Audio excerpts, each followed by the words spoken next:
All right, man. It's after 2 in the AMs. I'm outside, and it's really freaking humid and dusty. Um, but I was listening when you mentioned the other day about how you should design your overhead press training program for the axle clean and press. Um, really inspired by your dedication on this. Um, you mentioned wanting to have 3 training sessions per week and how to manage those to not get your shoulders quite as beat up as they could. I had some ideas. I didn't get anything on paper, but I wanted to throw some ideas your way. So I'm going to talk just really off the cuff, non-scripted. I've got one of my many whiteboards here. Like I said, it's really humid out here, so I'm not for sure if the dry erase markers are even going to show up or stick to the board. Um, Anyway, let me get the camera turned around and let me see if I can get this set up so you can see the board and get an idea of kind of what I'm thinking. All right, so the first thing I do want to talk about is managing recovery, because that seems to be the balance that everybody kind of runs into. And I had this equalizer that I use when I want to say playing, but practicing guitar.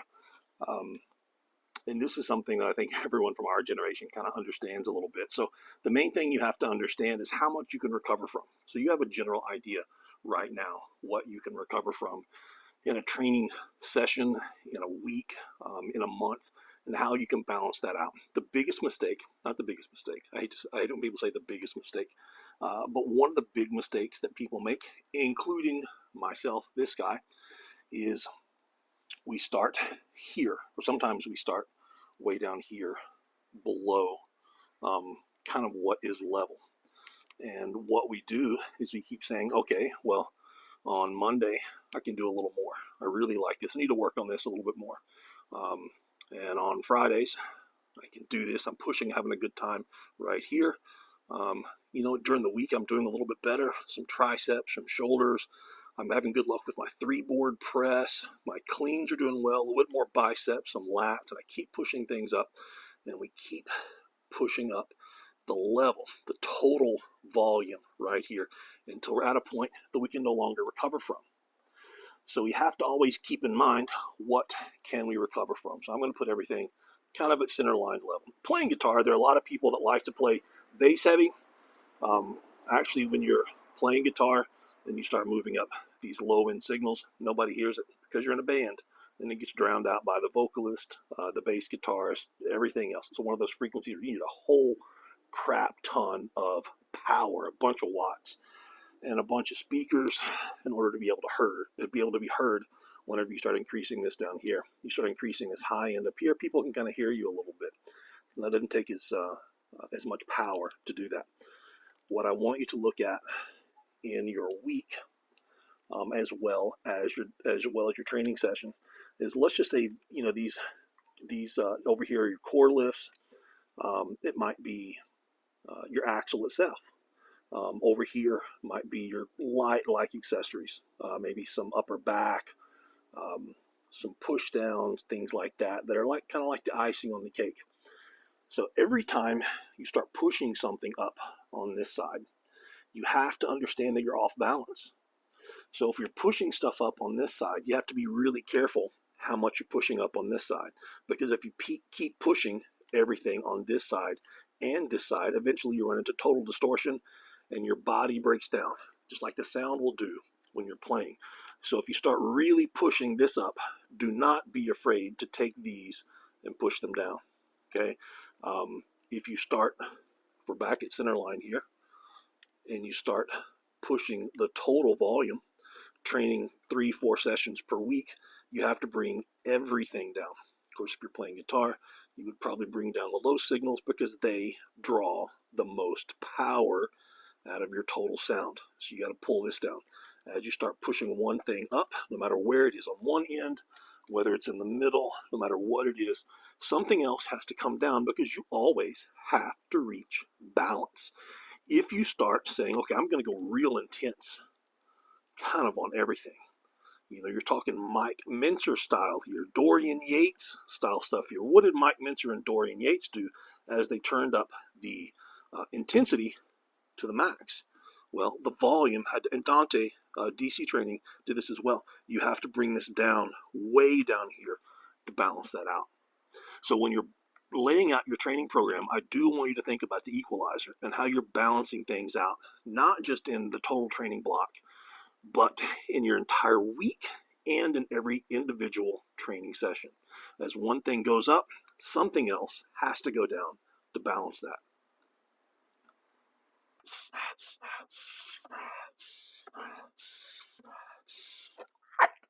I will wake you up in the neighborhood at 2 a.m. Okay, now because I think I have an understanding how you wanted to lay this out. If you are looking at day one, have to forgive my handwriting. With my right hand is the one that's paralyzed almost, and I cannot feel it today. You've got day 2 and day 3. I remembered you saying you wanted to do incline on day 2. So we've got this here on day 2, and I think one of these days was out of the rack and one was from the floor. And if I'm thinking correctly, based on when you're sending me, when we're all trading videos, I'm thinking from the floor is on Mondays, and axle from the rack is on Wednesday.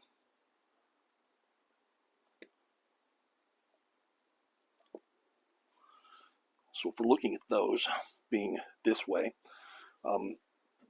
you mentioned that you would just do kind of like a 5-3-1 program. Now, while I really enjoy the 5-3-1 program for squats and bench and highly modified for deadlifts, I'm not for sure if this is the best way to do it laid out like this. I want to throw out that every training session and every miss that you make is going to be mental,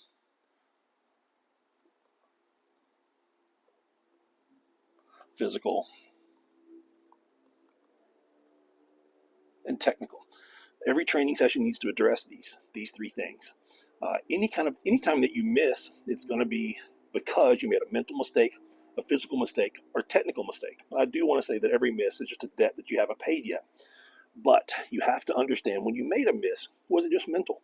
Was the weight in your head? What was it that caused you to have a mental issues with it? Was it physical? Do you just need to get stronger?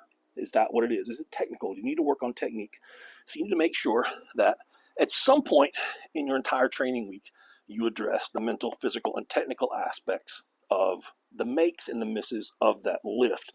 And at some point, I think you definitely need to address those things, especially technical, on every single training session. That technique is really, really great to be able to identify and work on every training session, but all 3 of these things can be. So there are lots of things you can do. If you want to pick one of these, I don't think clean and press is great to do 5-3-1 on. 5 cleans and presses is not going to, I don't think it's going to help you have a better 1 rep max. You're going to be using too light of weight on the cleans. It's really going to beat you up like crazy. Axle out of the rack, you can definitely do some 5s, some 3s, and some 1s and rotate that. Your inclines can be done that way as well. If you're going to use a 5-3-1 approach, and if you do a 5-3-1, I encourage you not to do 5-5-5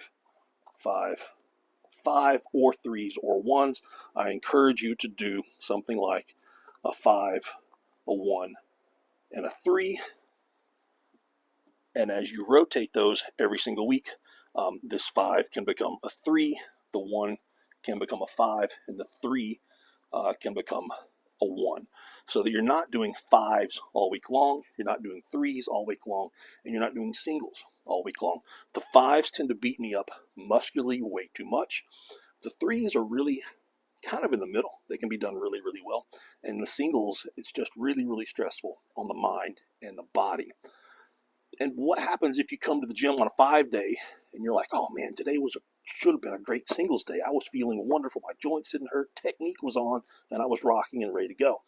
I think rotating it that way, if you're going to do 5-3-1, is a solid direction to go. So one thing that I think that you can do, one thing that I've had really good luck with myself, as well as other masters athletes or top level strength athletes, is allowing yourself on, let's say, axle out of the rack or axle from the floor, allowing yourself to have the freedom to come in and pretty much do almost whatever it is that you want to do. I think singles are the safest, especially if you're preparing for a single at a competition. What I would do if you're going to do singles on day 1 and day 3 is to look at rotating percents. Keep in mind that 80 to 85% is going to be, see if you do 80 to 85%. This is going to be something that's pretty good to recover from. But you have to really, really stress yourself and say, hey, I'm going to technically work on something hard if I'm doing 80% or 85%, because you do not have to be perfect with those weights. When you start going to 90%, you have to be a little bit more technically perfect. If you are in weightlifting, snatch, clean, and jerk, you will see athletes. I mean, nobody does a full clean at 90% if they're a good weightlifter. Nobody does. Everything's going to be a power clean or a power snatch at 90%. So you see a weightlifter will do a lot of their training. They might open, let's say, we're just using numbers here, but they might open at 97%, something like that. And that's a weight they know that they should never miss. And then the next one could easily be 98, 99, 100, anywhere around there, depending on how they go, because their speed, their tempo, their rhythm, their timing, everything is going to be different with every 1 kilo that they add to the bar. That's why you will see them with, they might have 400 pounds on the bar, and it looks super easy, super simple. And they might go to 402, and it's like a horrible miss.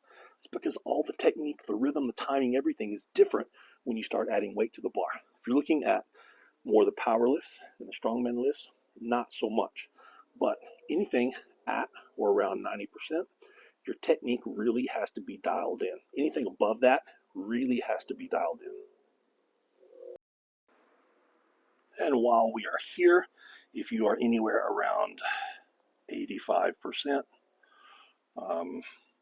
you're looking at somewhere around a total of 4 to 8 reps total in a training session that you can generally recover from. When you're at 90%, you are somewhere around 1 to 4 reps, and those are the extreme. 3 is about average of how many reps you can do in a training session before it becomes difficult to recover. A big issue that we're dealing with here when you start getting past the 5 rep mark or past the 3 rep mark is that you may still be able to get some more reps, but the chances of you getting them done technically perfect is very, very slim. And the more tired that you get, the worse your technique gets. And we don't want to practice being imperfect. You want to be perfect on every rep. So once perfection starts going out the door, stop. Absolutely stop. If you ever miss 3 reps in a training session, you're done. Quit. Come back another day. You've got 3 training sessions to work on things, not just once in a week. You've got 3 times to get better. So if you're looking at axle from the floor, well, let's start with axle from the rack. I think this is the best opportunity for you to rotate the 5s, the 3s, and the 1s, or your percents, or your intensity, or your reps. It's also towards the end of the week, so if you're worn out from the other 2 training days, this is the day you can go lie down and say, I'm just going to work on technique. And you get 2 days of rest after this, maybe 3, all depending. Your axle from the floor, there are a lot of things you can do. You can do just singles on this day if you had to. That's probably what I would do. I would allow myself the most freedom on this day. You've had 2 days of rest. You can come in, spend extra time getting warmed up, smashing everything that could get injured.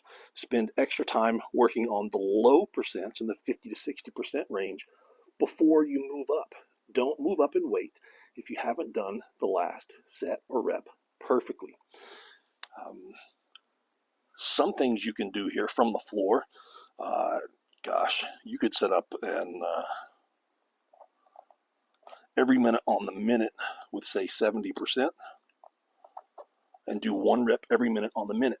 You go out, you knock out that rep. You might do 2 reps. You might do 1 clean and 2 presses. I don't know. Depends on what you need the most work on. And you specifically don't need a ton of work on your press. Your clean is the issue. You might do 2 cleans and 1 press. After every set that you do, step back and think, okay, what do I need to work on? I need to work on some sort of technique issue. So as you're going back, sit down in the chair. What do I need to work on? I need to work on this one thing right here. Okay, I'm going to work on this. The next set, I'm going to get that better. The next set, did you get it better? Yes. Do the set. You come back, you do the next one.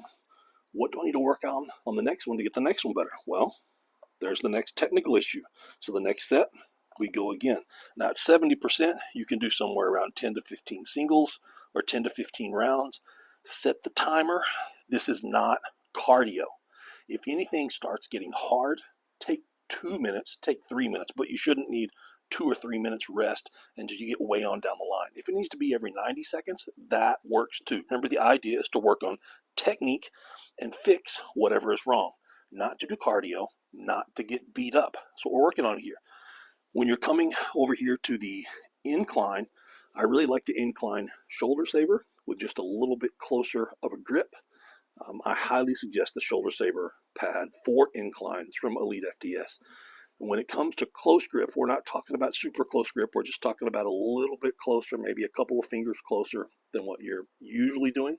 I've got giant hands, and I like to put my thumb to where it's barely touching the smooth, or if you're looking at the barbell, then we got that knurling in the middle, and then we have kind of a smooth spot, and then the knurling starts again right here as it goes on out. I am an artist. I like to put my thumbs to where it barely touches that smooth area right there. And for me, that's still, my pinkies are almost touching the ring out here because I've got giant long fingers. Some things that I like to do here, and you might enjoy as well, and you could do a 5-3-1 here, but I don't think your body needs the heavy weight here unless you're really backing down the percents. If you're looking at 5-3-1 and you're looking at 85% for 5, I would scratch that and do somewhere around 77 and get the 5. You can get the extra muscular work if you need later on in the training session on the accessories.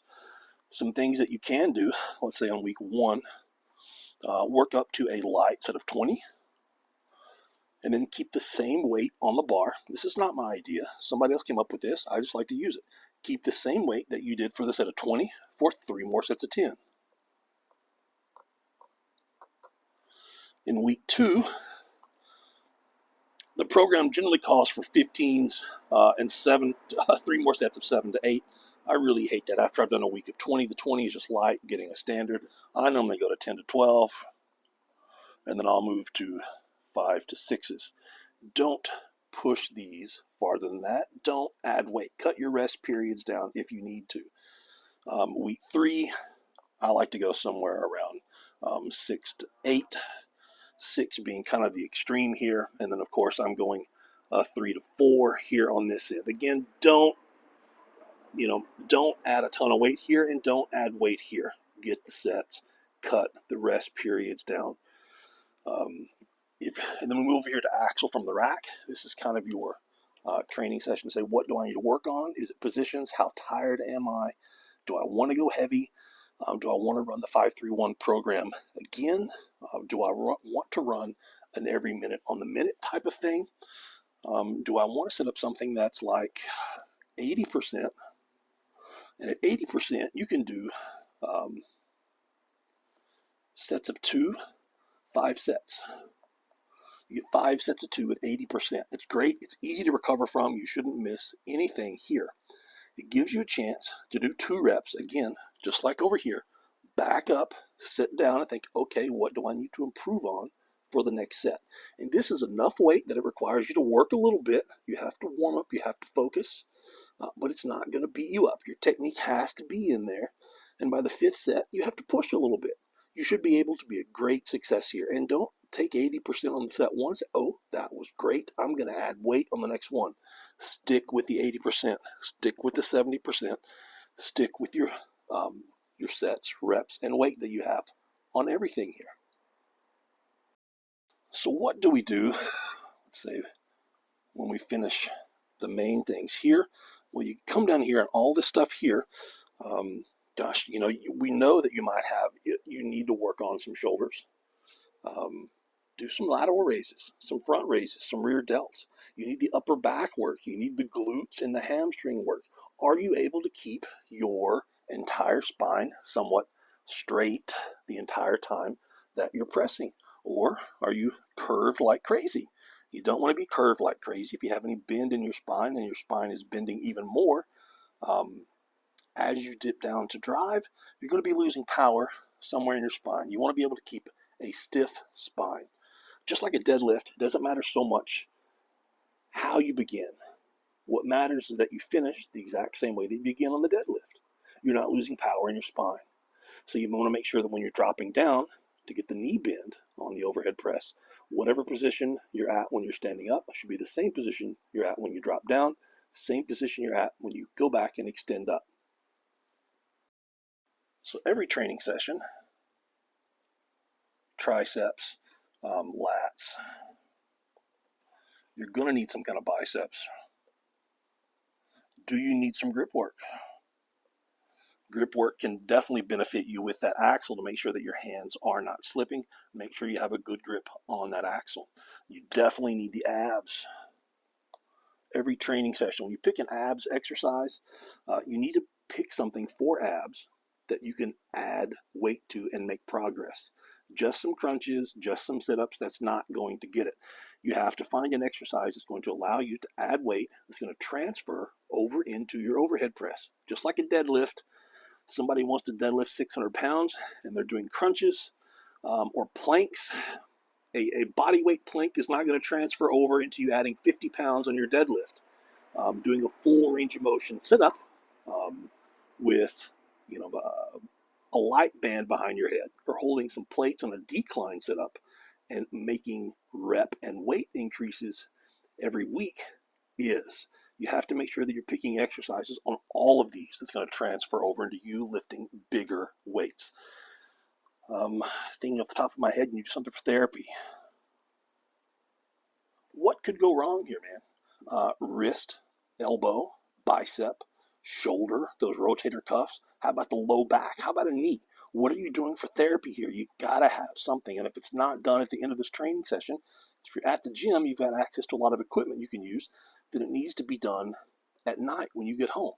And at some point during your week, every single week, you need to have your massage gun. I actually use a really long, thin spoon, and I will start at my toes and work all the way up till I get all the way to my fingers and to the top of my head, scraping and looking for anything that could be messed up and sore at least once a week. And the closer you get to contest day, the more often you need to work on that, looking for anything that's rough or rigid or in pain, any at all.